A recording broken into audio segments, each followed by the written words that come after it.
Ici, on représente les tourniages d'un côté qui sont inventaires, donc c'est des bâtiments emblématiques de la banlieue parisienne, et la cité des 4000 de la Courneuve. Nous, on les représente un peu avec des manques et des crevasses. Et donc, c'est un peu aussi le titre « Un monde parfait » qui joue un peu sur cette ambiguïté d'un monde parfait rêvé, mais qui aussi représente ses problèmes aujourd'hui. Donc, ce décalage entre le rêve et la réalité.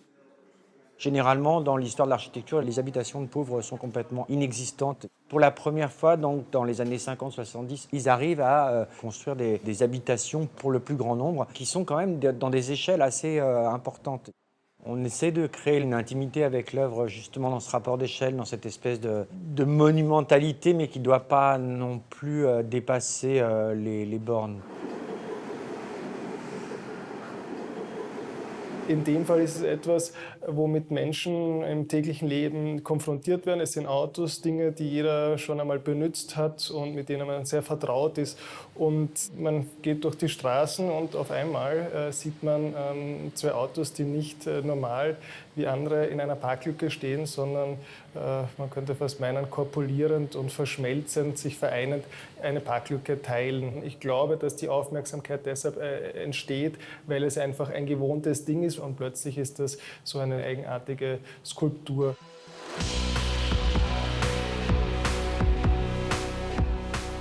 Tulip est une exploration musicale, visuelle, mais également chorégraphique par rapport à la situation que nous vivons actuellement, qui est celle du Covid-19 et la crise qui est associée. Nous avons voulu explorer en fait l'impression de confinement, de claustrophobie, mais également les impressions de la destruction des certitudes telles que nous les connaissons actuellement.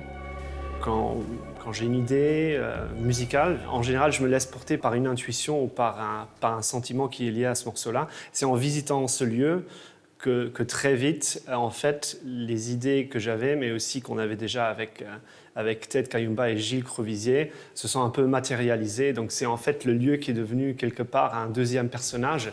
On voit qu'il y a eu une activité productive poussée de par le passé, mais qui maintenant donc laisse la place à autre chose.